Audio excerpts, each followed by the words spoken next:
Gorilla Tag's brand new update is crazy. See behind me, I already have a weird floating moon. This is a part of the brand new game mode that they have added. A part of the brand new cosmetics. Okay, maybe not this one. And a whole lot more. Gorilla Tag got a brand new update, and there's some stuff that you probably missed. So today, I'm gonna be going over 5 things that you missed in Gorilla Tag's new update. And some of the stuff get pretty crazy. In case you've been too busy in school or just haven't had the time to play, don't worry, I'm gonna be telling you everything. Just like telling you that you can claim your OG ticket before 500k subscribers if you subscribe right now. That's what you can do in number 1, the brand new Guardian game mode. And you can see Gorilla Tag got a brand new game mode, and there's a moon behind me. What? This moon is actually the same one that was inside of the sky. You probably didn't miss that, but it's still pretty cool. This moon allows you to go giant. So I'm gonna go through the basics and then the secrets that you've probably missed. Basics, the moon's right here. You need to hit it 3 times, and it keeps getting louder. 3, as you can see, a eyeball appears, but you're probably like, how do I know when this weird thing is gonna break? You just have to hit it. And you notice slowly it goes from yellow to orange, and it goes to red, which means it's about to explode. And this is how you turn giant. And hit it one more time, and now I'm giant inside of the game. Like, look how big I am compared to the leaderboard. As always, when you're giant, you're gonna make this loud stomping sound. I also think you might have a speed boost, because you can just... Now let's say you don't want to be giant forever. There's a thing right here that you can just hold down, just like monkey blocks. And now you're no longer giant inside of the game. Now the entire goal of this game, the player that is giant has to protect the moon from getting destroyed. And that's why it's called Guardian. While all of the smaller players have to try to break the moon for a chance to become giant. And you can pick people up and throw them, you can punch them and launch them out of the map. But I'll show you that in public lobbies in a little bit. You're probably like, how do I know where these things are gonna be? There's some spawn locations like that, here, inside a double walls, right by the stump, and in the middle of the bridge. And that is every single spawn location. For the other maps, I honestly have no idea. Now that you know most about the game mode, let me show you some gameplay. Then this is something pretty cool that you probably missed. This big guy is not protecting it very well. You just hit the people if you want, and you can also pick them up and just throw them. I got you. Let's get out of the map together. Get out of here! Oh, he's all the way into Torrance. You can see I didn't protect it, so someone else became giant. Okay, that is something I'm gonna talk about later. The last person to hit it actually becomes giant. It's coming down, and if you stand under it, you go flying. Saying 3 times. Best thing to do is wait till it turns red, and you'll become instantly giant. And usually you'll become instantly giant. As you can see, everybody swarms a meteor to try to get giant. Now, pretty much the best way to do this is wait for it to turn red, then hit it. Over here, also the first one you hit just turns you giant instantly. Like, kind of like that. Now I'm gonna spam hit it and show you nothing will happen. So if I just... But if I hit it once, and then wait, and then hit it again... So it does have a cooldown of how fast you can hit it. So I would wait till it's red like this, and then time your cooldown. Okay, now it's time to get on to the secret I was talking about. If I see Doug the Bug right here, you notice that he's a normal size. And we hit it. Doug the Bug is actually massive. But just letting him float around, he's bigger than the campfire. Look how big he is compared to me. Fortunately, if you grab him while you're tiny, he goes back to normal. And now look at the blimp. It looks like I can ride on top of it. So yes, you can have a bunch of giant floating balloons. That's pretty much the one and only secret that's in this game mode. This is so much potential for the future and even right now. Speaking of right now, let's get on to number 2. Usually this is placed a lot lower, but this time they have some of the best. And that's right, number 2 is cosmetics. And that's right, number 2 is just cosmetics. Who are you even talking to right now? What? So as always, here's what you want to grab. This, especially this. That's right here. This, these, this, and that. Oh yeah, and maybe this. Now that you have all your cosmetics, let's get into what they do and probably what you don't know. One of the best cosmetics right here. Click your finger down. And this is the first time that you can click on a ring and interact with it. It's a cool detail, and I don't know what happens if you put it in front of other players. Wait, yeah. You don't want to play mini games. Play mini games. I don't want to play mini games. It works! It works! Now the next cosmetic is the first balloon without a string. And also first throwable balloon. Once you put it down, you cannot pick it back up unless you pop it. Not only this one, but there's another one, and that's the reason cosmetics are number 2. I mean, look at this. There's 2 different items that have never been seen ever. Now, the reason I said to grab these is because I want to see what happens if I punch this. Oh, bam. Here's a side-by-side comparison of me punching it with the gloves and then punching it without the gloves. I don't know if it's how I hit it, but yeah, it went farther, trust me. Now, the next cosmetic you want to grab is this, and if your color is usually 000, probably as confused as I am.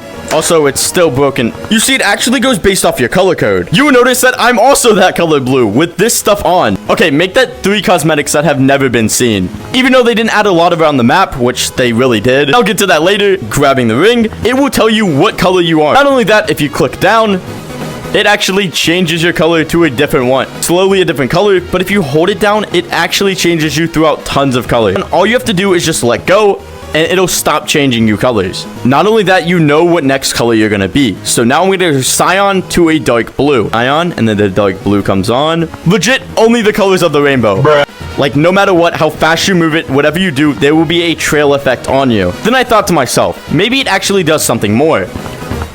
No, it really doesn't. The reason I pull out the staff is because this is the same, and it's gonna have a trail effect no matter where you go. So if you shake it right here, you notice it makes noise. Move around with it, it also makes noise. Now that we got the important ones out of the way, let's get into somewhat the least important, which is the city changes. Okay, this one's actually pretty important because they did a lot of stuff in here. They did so much stuff in here without changing stuff around that it's insane. You notice this and this alone, and not even to mention that right there. So I say, let's get into how the voting works and what the voting exactly is. But I think this might relate to the brand new map or the wall inside a city. It says vote here, you walk on in, and you will see a bunch of rocks with a voting booth. I like how they kind of kept like the primal, like monkey, use rock, and throw.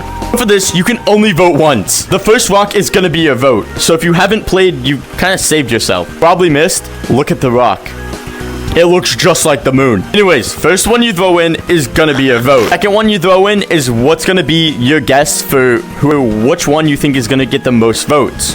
I think it's pretty cool that they added a privacy booth as well, so you can't see what other people are voting. Now we're gonna get over to the wall. The wall right here, all it says is it's under construction and don't mind the dust. And there's a brand new thing. There's more to this. I like how they kind of like made it look like it was put on with spray paint. Really detailed around the edge. Might have something to do with the voting system that I just went over. Now I think the voting over here is voting for what map or what they should change inside of that wall. Either it's something like over here where there was a giant circle with an X in the middle.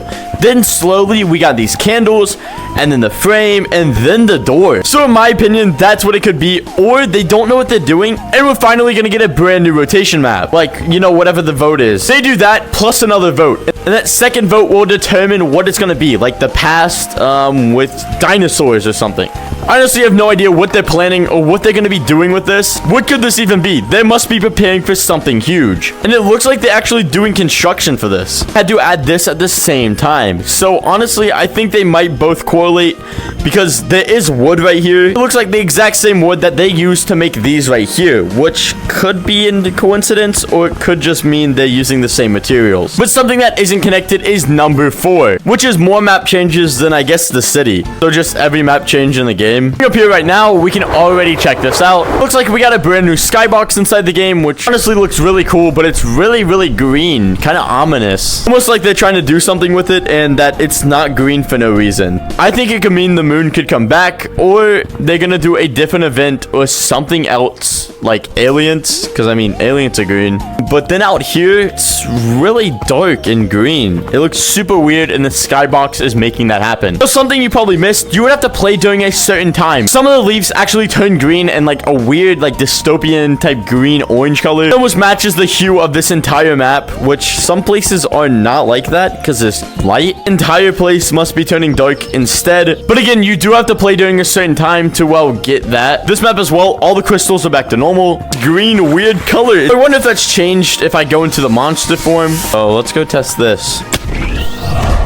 Okay. No, I'm pretty huge. Pretty huge. It kind of is still green and a little bit weird, and that seems to be the only thing changed with this. Real fall map changes. Since the fall did come out, you can see the leaves are actually falling. That's something you probably didn't miss. That's just probably a detail. Now we're gonna go all the way into the canyons map. Why is it so small? This is the area where you can see the green or the gray like type looking the most. Not only that, the graffiti's gone, and everything that hinted at a brand new update is also just gone.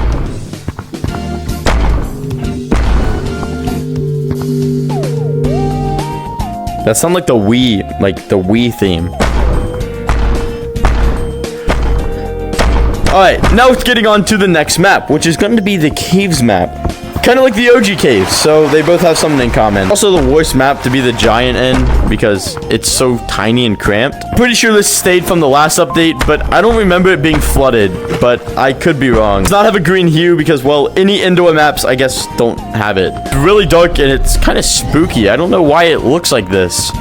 Okay, there's definitely aliens coming to the game. So you can kind of see it the most inside of here. Now, besides that, everything again is just back to normal. There's nothing else to it. Everything's back to normal with a little green hue. I mean, look at this right up here. You cannot tell me that this does not look green at all. That's pretty much every map and all the map changes. It's really not changing. It's just going away. Everything reverted back to normal, except there's some weird stuff happening in the game. There has to be aliens or someone coming to change Gorilla Tag. Or someone already changing Gorilla Tag. Summon. I know you're here. Summon. Speaking of that, it's time to get on to number 5. One of my favorites, and I don't know if you guys like this, so tell me in the comments below. This is stuff that I noticed and I want to share about the update that fit in almost every subject, but didn't really fit in every subject. Starting off with the green hue. That fit in the subject, except there's something different. As I've been saying, something has felt off, and I feel like we're gonna get something crazy. Another weird thing to note is this doesn't have any time limit, which is even stranger. Again, this is probably gonna be a fall update. But at this point, there's so much lore and so much random stuff. I honestly don't know what it could be, and that we don't know what it could be, and hopefully they start adding hints for these soon. This as well was talked about in a category. Who's supposed to be speaking? Why is there a bunch of chairs and this right here? When we had the Pride update, it was completely similar, except we had a big thing and none of these chairs. Right here looks way too formal for Gorilla Tag. There's votes and a bunch of stuff like a presidential election. I feel like that's enough talking about my alien conspiracies. And if you did enjoy, please make sure to like and subscribe. Let me know if you missed any of these and if this video was helpful. If you played, you've probably seen a lot of them. But if there's something that you missed, comment down below. I missed, and then whatever you missed. Actually, enough yapping. I feel like it's time to